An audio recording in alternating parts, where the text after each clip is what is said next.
देखिए दोस्तों, बिहार डीएलएड के एंट्रेंस एग्जाम में इंग्लिश के ज़्यादातर जो क्वेश्चंस है ना, ये दोस्तों प्रीवियस ईयर के पूछे जा रहे हैं। तो इस वीडियो में गाइस मैं आपको आइटम्स एंड फ्रेज के ऑल क्वेश्चंस बताने वाला हूं जो कि प्रीवियस ईयर पूछे गए हैं। और कुछ क्वेश्चंस जो है कल या परसों में आए हैं जो स्टूडेंट ने मुझे बताए थे, तो वो भी मैं आपको यहाँ पर शो कर देता हूँ। देखिए फॉर गुड जो है ना, ये आपका जो है कल या परसों में पूछे गए हैं, तो मैं कमेंट शो करूंगा जिस स्टूडेंट ने मुझे बताया है ये इस फ्रेज का क्या मीनिंग होता है। तो फॉर गुड का मतलब होता है परमानेंटली, ठीक ना, परमानेंटली, और फॉर गुड का मतलब होता है फॉर एवर, परमानेंटली और फॉर एवर। देखिए अगर आपके एग्जाम है दोस्तों आगे, तो आप इस वीडियो को देख लीजिए, आपके 2 नंबर पक्के हैं। यहां पर आप लोग देख सकते हो, देखिए फॉर गुड का आइटम्स क्या होगा, ये भी आया था एग्जाम में, आप लोग देख सकते हो। और नॉन फाइनाइट वर्ब से भी पूछे गए हैं जो कि ऑलरेडी मैं आपको करवा चुका हूं। और यहां पर आप लोग देख सकते हो, देखिए स्टूडेंट ने बताया है एन 11th आवर, ये ऑलरेडी मैं करवा चुका हूं। इसका मतलब होता है अंतिम समय में, ठीक ना, अंतिम क्षण में, एट लास्ट मोमेंट। देखिए दोस्तों फर्स्ट क्वेश्चन, विल्ड कासल्स, ठीक ना, टी इसमें साइलेंट होता है, build castles in the air, इसका क्या मीनिंग है, ठीक है ना। अल्टरनेटिव आपको इसमें से ऑप्शन में से सिलेक्ट करना है। तो build castles in the air का मतलब होता है दोस्तों क्रिएटिंग अनरियलिस्टिक प्लान, मतलब हवाई किला बनाना। Build castle in the air का मतलब होता है, ये मुहावरे आपने हिंदी में सुने होंगे। तो इसका जो अल्टरनेटिव है ये है क्रिएटिंग अनरियलिस्टिक प्लान, मतलब ऐसा प्लान बनाना जो कि वास्तविक ना हो, रियल में ना हो, ठीक ना। आगे बढ़ते हैं, बस रिवाइज कर लीजिए, अगर आपके एग्जाम है खुद ही आपको याद आ जाएगा, ठीक ना। देखिए इन स्पाइट ऑफ, इसका मतलब होता है के बावजूद, यहां तक की, मतलब यहां तक की, के बावजूद, फिर भी, इस अर्थ में जो है इसका मीनिंग आता है। तो इवन दो जो है ना, ये अल्टरनेटिव है, मतलब इवन दो जो है वेस्ट एक्सप्रेस करता है इन स्पाइट ऑफ के स्थान पर, ठीक ना। Even though, in spite of का जो अल्टरनेटिव है ये है इवन दो, ठीक ना। कोप विथ का मतलब होता है to handle something difficult, to handle something difficult. Next question, और ये क्वेश्चन दोस्तों आपके एग्जाम में जो है परसों तरसों में पूछे गए हैं, ठीक ना। वेड ऑफ रोजेस का मतलब होता है a place of or situation of comfort. Bed of roses का मतलब होता है a place of or situation of comfort, ये सारे प्रीवियस ईयर के हैं। लुक डाउन अपॉन का मतलब होता है दोस्तों रिगार्ड विथ कंटेम्प्ट, मतलब किसी का जो है अनादर करना, ठीक है ना, regard with contempt. Look down upon का मतलब होता है। नेक्स्ट क्वेश्चन, अकॉर्डिंग टू का मतलब यहां पर होगा मोर देन वन। देखिए एज पर भी होता है, अकॉर्डिंग टू का मतलब होता है के अनुसार, और एज स्टेटेड बाय भी होता है। तो ध्यान में रखना है, अगर एक ही ऑप्शन दे रखा हो एज स्टेटेड बाय, तो एक ही सिलेक्ट करना है। अब ये दोनों होगा यहाँ पर, तो मोर देन वन होगा, ठीक है ना। ये 9 डेज वंडर का मतलब होता है दोस्तों 4 दिन की चांदनी, ये आपने सुने होंगे, मतलब कि कुछ समय तक रहा हुआ कोई चीज। तो यहां पर है ए शॉर्ट लिव्ड सेंसेशन, सेंसेशन का मतलब होता है सनसनीखेज, स्टारडम, तो कम समय तक, जैसे 4 दिन की चांदनी, तो मतलब बात वही है। A 9 days wonder, a short lived sensation होता है इसका मतलब, ठीक ना। Next question, a red letter day, a red letter day का मतलब होता है an important day. A red letter day का मतलब होता है, डे से आप देख सकते हो एन इम्पॉर्टेंट डे। आगे बढ़ते हैं, देखिए ब्रेकअप का मतलब यहां पर क्या होगा। ब्रेकअप का जो अल्टरनेटिव जो वेस्ट एक्सप्रेस कर रहा है ना, ये है दोस्तों टू डिस्पर्स और डिसॉल्व। टू डिस्पर्स का मतलब होता है तीतर बितर करना, ठीक ना, छितराना। टू डिस्पर्स और डिसॉल्व, ठीक ना, ब्रेकअप का। आगे बढ़ते हैं, कॉल आउट, कॉल आउट का मतलब होता है दोस्तों टू शॉट, ठीक ना, जोर से चिल्लाना। कॉल आउट का मतलब होता है जोर से चिल्लाना, टू शॉट, ठीक ना। गिव इन का मतलब होता है दोस्तों टू एक्सेप्ट द डिफीट, ठीक ना, हार मान लेना। गिव इन का मतलब होता है टू एक्सेप्ट द डिफीट, मतलब जैसे कहते हैं ना गिव अप कर देना, ठीक ना, तो वही है मतलब। गिव इन का मतलब होता है टू एक्सेप्ट द डिफीट, हार मान लेना। वाइल्ड गोज चेज, इसका मतलब होता है दोस्तों यूजलेस सर्च, ठीक ना, यूजलेस सर्च, व्यर्थहीन खोजना, ठीक ना, इसका मतलब होता है यूजलेस सर्च, ध्यान रखना है, ठीक ना। आगे बढ़ते हैं, ब्रिंग अप का मतलब होता है टू नर्चर विथ केयर, मतलब कि कह सकते हो केयर के साथ पालन पोषण करना, ठीक है ना। नर्चर का मतलब होता है पालन पोषण करना। ब्रिंग अप मतलब आपको पता है देखभाल करना, भाई पालन पोषण, तो इसका अल्टरनेटिव है टू नर्चर विथ केयर, ठीक है ना, ब्रिंग अप का। Next question, to and fro का मतलब होता है दोस्तों बैक एंड फोर्थ, और एक और मीनिंग होता है बैकवर्ड एंड फॉरवर्ड, आगे पीछे इधर उधर, ठीक है ना, एक दूसरे के opposite side. To and fro का मतलब होता है बैक एंड फोर्थ या backward and forward. Capital punishment, इसका मतलब होता है दोस्तों डेथ पेनाल्टी, ठीक ना, मृत्युदंड, कैपिटल पनिशमेंट का मतलब होता है। नेक्स्ट क्वेश्चन है दोस्तों कॉल अपॉन। कॉल अपॉन का मतलब होता है दोस्तों टू अपील, किसी कार्य को करने के लिए आग्रह करना, ठीक ना। कॉल अपॉन का मतलब होता है टू अपील, किसी कार्य को करने के लिए आग्रह करना। स्नेक इन द ग्रास मतलब आस्तीन का सांप, ऐसा कुछ जो है इसका हिंदी मीनिंग होता है, ठीक ना। तो इसका सही आंसर क्या होगा, देख लीजिए, फोर्थ कमिंग ट्रबल। देखिए इस क्वेश्चन में मुझे कंफ्यूजन था, तो मैं बुक में आंसर इसका देखकर आपको बता रहा हूँ। स्नेक इन द ग्रास का मतलब होता है दोस्तों ए हिडन इनेमी, ठीक ना, क्योंकि मुझे लग रहा था कि सी हो सकता है, लेकिन ए होगा, ठीक ना। आस्तीन का सांप का मतलब छुपा हुआ दुश्मन, ए हिडन इनेमी। आगे बढ़ते हैं। कम अक्रॉस का मतलब होता है दोस्तों अचानक मिलना, ठीक ना, meet by chance. Meet by chance, come across का मतलब होता है अचानक मिलना, meet by chance. Next question, ये आया हुआ क्वेश्चन है। एट द 11th आवर का मतलब होता है दोस्तों एट द लास्ट मोमेंट, अंतिम क्षण में, अंतिम समय में, एट द लास्ट मोमेंट, ठीक ना, एट द 11th आवर का अल्टरनेटिव होगा। ये भी क्वेश्चन पूछा गया, कुक एंड बुल स्टोरी। ठीक दोस्तों, कुछ और क्वेश्चंस मैं आपको बता देता हूं जो कि आपके एग्जाम में पूछे गए हैं। देखिए, वेड ऑफ रोजेस हम कर चुके हैं, और दूसरा है कुक एंड वुल, इसका क्या मतलब होता है ये भी मैं आपको बताता हूं। देखिए, वेड ऑफ रोजेस का मतलब आपको पता चल गया, ए place of or situation of comfort. Next है हमारा कुक एंड वुल स्टोरी, सारे प्रीवियस से पूछे गए हैं 2022 में। देखिए, ए फैंसीफुल अनलाइकली स्टोरी मतलब अवास्तविक कहानी, जो रियल ना हो, जो मन से जो है ना बनाया गया, मनगढ़ंत कहानियां, ये कह सकते हो। देखिए, फैंसीफुल का हिंदी मीनिंग होता है दोस्तों काल्पनिक, ठीक ना, काल्पनिक कहानी। चलिए नेक्स्ट क्वेश्चन देखते हैं। To add fuel to fire या फिर to add fuel to the fire, इसका क्या मतलब होता है? तो देखो गाइस, आपको पता है इसका हिंदी मीनिंग आग में घी झोंकना। इसका अल्टरनेटिव जो है ये है टू इंसाइट मतलब उकसाना, भड़काना, ठीक ना, टू इंसाइट होता है इसका alternative. To add fuel to the fire का मतलब है टू इंसाइट, याद कर लीजिएगा। आगे बढ़ते हैं। वाई फिट्स एंड स्टार्ट्स, इसका क्या मतलब होता है? तो इसका मतलब होता है दोस्तों इरेगुलरली, ठीक ना, मतलब कि रेगुलर नहीं, जो रुक रुक कर होता है, रेगुलर नहीं, ठीक ना, इरेगुलरली, याद रखिएगा। वाई फिट्स एंड स्टार्ट्स का मतलब होता है irregularly. Next question, of and on. Of and on का मतलब सेम ही होता है, ओकेजनली, कभी कभी, कभी कभार, ठीक ना, रुक रुक कर, इस तरीके से ध्यान रखना है। ऑफ एंड ऑन का मतलब ओकेजनली, कभी कभार, ठीक ना, रुक रुक कर, कभी कभी। देखिए next question, tooth and nail, एड़ी चोटी का जोड़ लगाना, यह आपने सुने हैं, जिसका मतलब होगा विथ फुल पावर, पूरी शक्ति से, ठीक ना, टूथ एंड नेल का मतलब। देखिए नेक्स्ट क्वेश्चन, ए क्लोज सेव, इसका क्या मतलब होता है दोस्तों? इसका मतलब होता है एक क्लोज मतलब कि मतलब निकटतम, पास ही पास। इसका मतलब है दोस्तों नैरो स्केप, मतलब बाल बाल बचना, ठीक ना, बाल बाल बचना, narrow escape. A close shave का मतलब होता है narrow escape. Next question, in black and white, इसका मतलब होता है लिखित तौर पर, लिखित फॉर्म में, in written form. Black and white का मतलब होता है इन ब्लैक एंड व्हाइट का मतलब in written form. At a stretch, इसका क्या मतलब होता है दोस्तों? तो एट अ स्ट्रेच का मतलब होता है at one time without stopping, बिना रुके, ठीक ना, at one time without stopping, at one time without stopping, याद रखिएगा। आगे बढ़ते हैं, और अगर हम इसका हिंदी मीनिंग निकालें तो बिना रुके, ठीक ना, बिना रुके, लगातार, ये होता है इसका हिंदी मीनिंग, ठीक ना।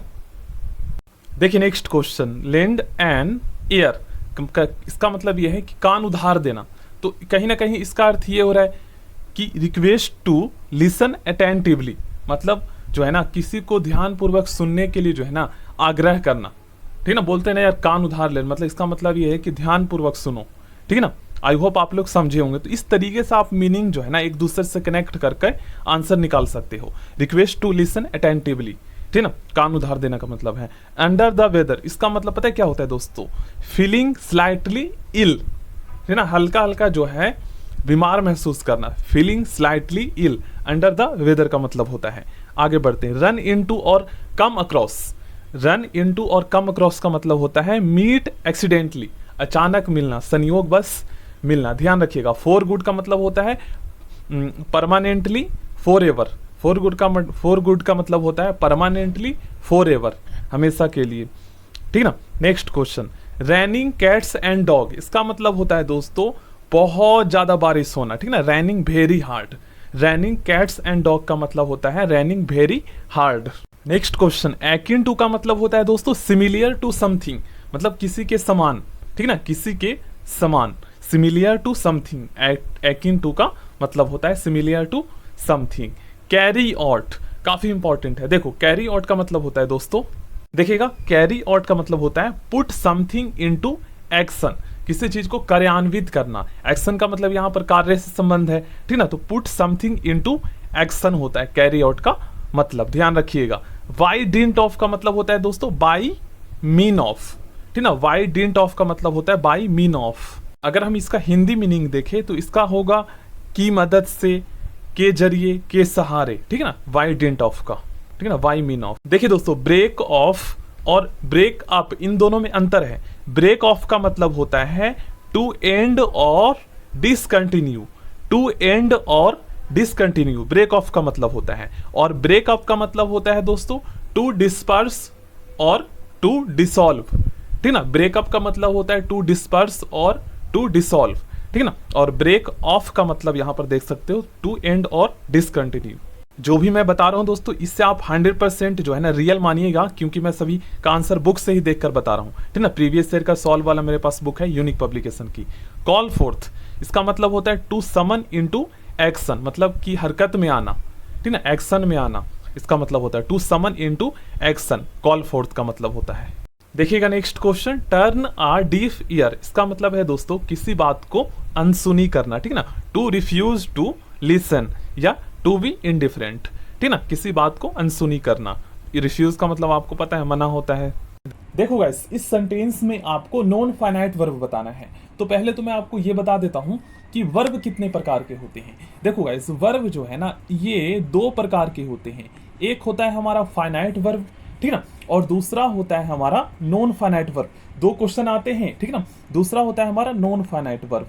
अब दोस्तों जो फाइनाइट वर्ब होता है ना ये किसी सेंटेंस में एज अ मेन वर्ब के रूप में प्रयोग किया जाता है, तो फाइनाइट वर्ब के अंतर्गत मेन वर्ब आ जाते हैं, मतलब प्रयोग किए जाते हैं। और जो नॉन फाइनाइट वर्ब होते हैं ये किसी सेंटेंस में या तो सब्जेक्ट या ऑब्जेक्ट के रूप में प्रयोग किया जाता है। नॉन फाइनाइट वर्ब कभी भी एज अ मेन वर्ब के रूप में प्रयोग नहीं किया जाता है, ठीक ना। अब दिखने में कैसे होते हैं, तो दोनों दिखने में दोस्तों बिल्कुल 100% एक जैसे ही होते हैं, लेकिन प्रयोग के हिसाब से पता चलता है। अगर देखिए मैं यहाँ पर जो है एक सेंटेंस लिखता हूँ और मैं आपको अच्छे से समझाता हूँ। पहले ये बता देता हूँ कि नॉन फाइनाइट वर्ब कितने प्रकार के होते हैं। देखो नॉन फाइनाइट वर्ब 3 प्रकार के होते हैं। एक होता है टू प्रीपोजिशन प्लस में वर्ब की फर्स्ट फॉर्म। अगर आपको वर्ब की फर्स्ट फॉर्म से पहले टू प्रीपोजिशन देखने को मिले तो आंख बंद करके आपको बता देना है कि ये हमारा नॉन फाइनाइट वर्ब है, ठीक ना, पहला टाइप हो गया। दूसरा टाइप होता है नॉन फाइनाइट वर्ब का दोस्तों जेरन, ठीक है ना, जो कि वर्ब का आईएनजी फॉर्म होता है, जैसे रीडिंग हो गया, स्लीपिंग हो गया, रनिंग हो गया, ट्राइंग हो गया। अब कुछ स्टूडेंट कहेंगे कि सर आपने तो अभी बताया कि जो नॉन फाइनाइट वर्ब है ये मेन वर्ब के रूप में प्रयोग नहीं किया जाता है, और लेकिन अभी आप बता रहे हो कि ट्राइंग जो है ये जो है नॉन फाइनाइट वर्ब है। तो मैंने बताया ना कि प्रयोग के हिसाब से पता चलेगा। अगर रीडिंग या ट्राइंग एज अ सब्जेक्ट के रूप में प्रयोग किया गया है तो वो हमारा नॉन फाइनाइट वर्ब है, लेकिन एज अ मेन वर्ब के रूप में प्रयोग किया गया है तो वो हमारा क्या है, फाइनाइट वर्ब है, मतलब नॉन फाइनाइट वर्ब नहीं है, ठीक ना। तो देखिए एग्जाम्पल के माध्यम से पहले मैं आपको बता देता हूँ अंतर। देखिए यहां पर मैं लिखता हूं 2 सेंटेंस, जैसे आई एम। देखिए दोस्तों इस यहां पर जो है ना मैंने 2 सेंटेंसेस लिखे हैं। अब आपको बताना है कि इन दोनों सेंटेंसेस में कौन सा जो है ना नॉन फाइनाइट वर्ब है और कौन सा फाइनाइट वर्ब है। तो मैंने आपको अभी बताया कि अगर जो verb as a main verb के रूप में प्रयोग किया जाए, अगर वर्ब मेन वर्ब के रूप में प्रयोग किया जाए तो वो हमारा फाइनाइट वर्ब होता है, ठीक ना। और अगर वर्ब जो है अगर वर्ब एज अ सब्जेक्ट या ऑब्जेक्ट के रूप में प्रयोग किया जाए तो वो हमारा नॉन फाइनाइट वर्ब है। तो पहले वाले सेंटेंस में रीडिंग जो है फाइनाइट वर्ब है और दूसरे वाले सेंटेंस में रीडिंग एज अ सब्जेक्ट के रूप में प्रयोग किया गया है, तो ये हमारा नॉन फाइनाइट वर्ब है। आई होप आप लोग समझे होंगे। तो इसी तरीके से इस सेंटेंस में जो है ना ट्राइंग तो हमारा फाइनाइट वर्ब है तो ये नहीं होगा नॉन फाइनाइट। टू गेट जो है एज अ ऑब्जेक्ट के रूप में प्रयोग किया गया है तो ये हमारा नॉन फाइनाइट वर्ब है। अब ये कैसे नॉन फाइनाइट वर्ब है मैं आपको बताता हूँ। 3 प्रकार के होते हैं ना non finite verb, to preposition plus में वर्ब की फर्स्ट फॉर्म, पहला टाइप। दूसरा टाइप होता है वर्ब का आईएनजी फॉर्म, जैसे अभी मैंने एग्जांपल दिया कि reading is a good habit, ठीक है। तो वर्ब के आईएनजी फॉर्म में आपको देखने को मिलेगा, लेकिन प्रयोग के हिसाब से पता चलेगा। जैसे आई एम रीडिंग, तो वहां पर फाइनाइट वर्ब हो गया रीडिंग, लेकिन reading is a good habit मैंने लिखा तो रीडिंग एज अ सब्जेक्ट रूप में प्रयोग किया गया, तो पता चल गया आपको रीडिंग यहाँ पर नॉन फाइनाइट वर्ब है। और तीसरा होता है वर्ब का थर्ड फॉर्म। अब ये इसमें जो है ना, इस टाइप के जो वर्ब आपको देखने को मिलेंगे उसमें आपको विशेषता जो है ना एडजेक्टिव को देखने को मिलेगा। जैसे a tired man is sleeping under the tree. अब ए टायर्ड, अब आप लोग नोटिस करेंगे कि जो नॉन फाइनाइट वर्ब है, मैंने आपको बताया कि हमेशा एज सब्जेक्ट या ऑब्जेक्ट के रूप में प्रयोग किया जाता है। तो ए टायर्ड मैन, मैन की विशेषता बता रहा है तो एडजेक्टिव का इसमें गुण विद्यमान है, ठीक ना। और दूसरा एज सब्जेक्ट के रूप में प्रयोग किया गया है, टायर्ड मेन वर्ब के रूप में प्रयोग तो नहीं किया गया है, जैसे a tired man is sleeping under the tree, ठीक है। तो यहाँ पर ये पास्ट पार्टिसिपल है, मतलब नॉन फाइनाइट वर्ब है, तीनों टाइप से आते हैं। अब a tired man is sleeping under the tree, तो इसमें स्लीपिंग जो हमारा फाइनाइट वर्ब है क्योंकि वो मेन वर्ब के रूप में प्रयोग किया गया है, ठीक है। तो ध्यान रखिएगा। देखिए नॉन फाइनाइट वर्ब का जो थर्ड टाइप है हमारा पार्टिसिपल, इसके और एग्जांपल मैं आपको यहाँ पर देता हूँ।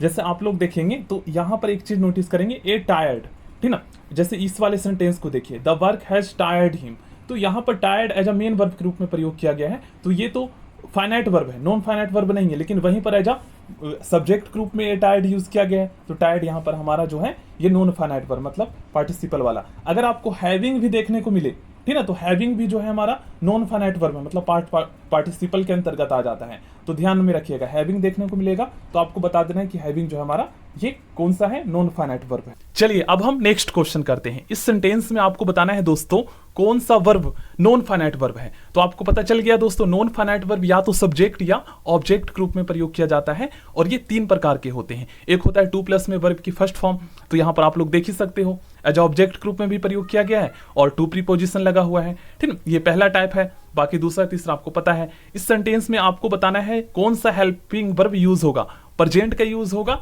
या पास्ट का, ठीक है। तो इसमें क्या है, हमें टेंस चेंज करना है। टेंस का ही प्रॉब्लम दिया जाता है और मोस्टली स्टूडेंट गलत करके आते हैं। मैं आपको बता देता हूं, अगर आप इस रूल को अभी याद कर लेते हो दोस्तों, 2 नंबर आपके पक्के हैं। देखो टेंस कैसे चेंज होता है, आपको क्या करना है ना, ये वाला आपको आप देख रहे हैं ये हमारा डायरेक्ट स्पीच है, तो डायरेक्ट स्पीच का इन्वर्टेड कोमा के बाहर वाला जो सेंटेंस होगा ना, जिसे हम रिपोर्टिंग स्पीच कहते हैं, इन्वर्टेड कोमा के बाहर वाला सेंटेंस का टेंस चेक करना है। अगर ये पास्ट इंडेफिनिट में है, अगर ये पास्ट इंडेफिनिट में है और उसके साथ कनेक्ट सेंटेंस मान लीजिए प्रेजेंट इंडेफिनिट में है, तो ये पास्ट इंडेफिनिट में हो जाएगा। मान लीजिए ये प्रेजेंट कॉन्टिन्यूअस में है तो ये पास्ट कॉन्टिन्यूअस में हो जाएगा। अगर प्रेजेंट परफेक्ट में है तो ये वाला सेंटेंस का टेंस जो है पास्ट परफेक्ट में चेंज हो जाएगा। यही होता है रूल हमारा, बशर्ते कि आपका जो है रिपोर्टिंग स्पीच जो इन्वर्टेड कोमा के बाहर है ये पास्ट इंडेफिनिट में होना चाहिए, तभी ये चेंजेस होंगे। अगर आपका रिपोर्टिंग स्पीच जो इन्वर्टेड कोमा के बाहर है अगर ये फ्यूचर में है या प्रेजेंट इंडेफिनिट में है तो उसके साथ कनेक्ट सेंटेंस में कोई भी चेंजेस नहीं होंगे, ठीक है। ध्यान रखिएगा, बस अगर पास्ट इंडेफिनिट में है तभी ये चेंजेस होते हैं। अब दोस्तों आप लोग देख सकते हो ये प्रेजेंट परफेक्ट में है तो ये पास्ट परफेक्ट में चेंज हो जाएगा। तो पास्ट परफेक्ट में आपको पता है कैसे हेल्पिंग वर्ब यूज होते हैं, आई के साथ हेड लगता है और उसके बाद वर्ब के थर्ड फॉर्म आता है, देख लीजिए यहाँ पर, ठीक है। और ये टॉपिक ऑलरेडी हम कर चुके हैं, बहुत सारा प्रीवियस ईयर के क्वेश्चंस जो है मैंने सॉल्व करवाया है, तो प्लेलिस्ट में आपको वीडियोस मिल जाएगा। देखिए plenty of sugar dash in stock. देखिए आप सभी जानते हैं दोस्तों सिंगुलर काउंटेबल नॉन या फिर कह सकते हैं सिंगुलर अनकाउंटेबल नॉन। जो अनकाउंटेबल नॉन होते हैं वो किसी सेंटेंस में एज अ सिंगुलर सब्जेक्ट के रूप में प्रयोग किए जाते हैं, तो उसके साथ आप सभी जानते हैं हम हमेशा सिंगुलर हेल्पिंग वर्ब या मेन वर्ब प्रयोग करते हैं। तो यहां पर आप लोग देख सकते हो प्लेंटी ऑफ, इससे क्या पता चल रहा है, मात्रा का बोध हो रहा है, ठीक है ना, संख्या का बोध नहीं हो रहा है। तो आपको ध्यान में रखना है कि जिस भी मतलब अनकाउंटेबल नॉन के पहले प्लेंटी ऑफ लग जाए तो ये एज अ सिंगुलर सब्जेक्ट के रूप में प्रयोग होगा, तो आपको इसके साथ सिंगुलर हेल्पिंग वर्ब लगा देना है, इज लगा देना है। अगर वॉज रहता इज के स्थान पर तो वॉज लगा देते। बाकी तीनों वर्ब यहां पर देख सकते हो ये प्लूरल है। नेक्स्ट क्वेश्चन पैसिव वॉइस में चेंज करना है। देखो गाइस पैसिव वॉइस में चेंज करने का क्या रूल है, एक एग्जांपल के माध्यम से समझाता हूं मैं आपको। देखिए इस सेंटेंस को आपको जो है ना पैसिव वॉइस में चेंज करना है, एक्टिव वॉइस में दे रखा है। तो जब भी दोस्तों हम एक्टिव वॉइस से पैसिव वॉइस बनाते हैं ना तो उसमें क्या होता है ना कि एक्टिव वॉइस का जो ऑब्जेक्ट होता है ये पैसिव वॉइस में सब्जेक्ट के स्थान पर आ जाता है, और जो एक्टिव वॉइस का जो सब्जेक्ट होता है ये पैसिव वॉइस में ऑब्जेक्ट के स्थान पर आ जाता है। और मैंने आपको हमेशा बताया है दोस्तों कि जब भी किसी प्रनॉन का यूज किसी सेंटेंस में एज अ सब्जेक्ट के रूप में करते हैं ना, तो प्रनॉन हमेशा सब्जेक्टिव केस में आता है। अब हिम यहां पर दे रखा है दोस्तों, तो हिम तो यहां पर ऑब्जेक्ट के स्थान पर यूज हुआ है, तो बिल्कुल करेक्ट है।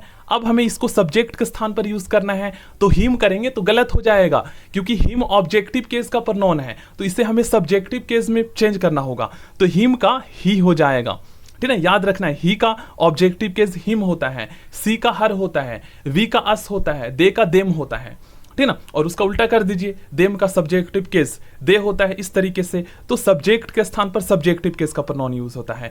अब दोस्तों यहां पर एक्टिव वॉइस में आई जो है एज अ सब्जेक्ट के रूप में प्रयोग किया गया है, तो इसलिए आई जो है ना यहां पर ये सब्जेक्टिव केस का प्रनॉन है। अब इसको जब हम पैसिव वॉइस में चेंज करेंगे, पैसिव वॉइस में इस सेंटेंस को जब चेंज करेंगे, तो आई को जब हम ऑब्जेक्ट के स्थान पर रखेंगे तो गलत हो जाएगा। आई का हमें ऑब्जेक्टिव केस यूज करना है, ठीक है ना, क्योंकि प्रनॉन जब हम ऑब्जेक्ट के स्थान पर यूज करते हैं तो ऑब्जेक्टिव केस का आना चाहिए। तो इस तरीके से चेंजेस हो गया। अब आपको पता है पैसिव वॉइस में हम हमेशा वर्ब के थर्ड फॉर्म का यूज करते हैं और उसी टेंस में चेंज होता है। अगर पास्ट इंडेफिनिट का है तो पास्ट इंडेफिनिट में ही चेंज होगा। बस ध्यान में रखना है कि हेल्पिंग वर्ब उसी के अकॉर्डिंग लगाना है। अब इज के ही के साथ दोस्तों हेल्पिंग वर्ब इज नहीं लगा सकते, ठीक ना। क्यों नहीं लगा सकते? क्योंकि हमारा जो टेंस है ये पास्ट इंडेफिनिट का है, तो इसके साथ हम वॉज लगा सकते हैं, ठीक ना। तो ही वॉज। अब सो जो है सेकंड फॉर्म है, तो आपको पता है सी सो सीन, तो he was seen why me. ये हो गया हमारा एक्टिव से पैसिव वॉइस में चेंज, क्योंकि वर्ब की थर्ड फॉर्म हमेशा आता है। और हेल्पिंग वर्ब आपको ध्यान में रखना है। देखिए इस सेंटेंस में अब आपको इजीली चेंज करने आ जाएगा। मी, देखिए ये एक्टिव वॉइस में दे रखा है, जब हम इसको पैसिव वॉइस बनाएंगे तो इस सेंटेंस का जो ऑब्जेक्ट है ये पैसिव वॉइस में सब्जेक्ट के स्थान पर आ जाएगा। तो मी का सब्जेक्टिव केस यूज करेंगे, आई। अब दोस्तों टेंस चेक कीजिए कौन सा है, तो ये प्रेजेंट का परफेक्ट है, तो इसमें हेल्पिंग वर्ब क्या आएगा? आई के साथ हैव आता है, हमेशा आपको पता है। तो आई हैव, और हैव के बाद हमेशा बीन लगाना है परफेक्ट वाले सेंटेंसेस में। अगर पास्ट का आए परफेक्ट तो फिर उसमें हैड के बाद बीन लगाना है, ध्यान में रखिएगा, ठीक है। तो आई के साथ आपको हैव लगाना है, क्योंकि टेंस हमारा प्रेजेंट का ही रहेगा परफेक्ट में ही। आई हैव बीन, और उसके बाद आंख बंद करके आपको वर्ब के थर्ड फॉर्म लगा देना है। आई हैव बीन चीटेड, ठीक ना, ये कर देना है। उसके बाद बाई करके राम कर देना है, क्योंकि ऑब्जेक्ट के स्थान पर राम आ जाएगा। अगर यहां पर ही होता तो फिर ऑब्जेक्टिव केस यूज होता, जैसे ही हैज चीटेड मी ये होता, तो हम ही का ही नहीं लिखते बाई करके, बाई के बाद हम उसका ऑब्जेक्टिव केस हिम लिखते, क्योंकि इस तरीके से चेंजेस होते हैं। तो इस क्वेश्चन का सही आंसर हो जाएगा ऑप्शन बी, ठीक है ना।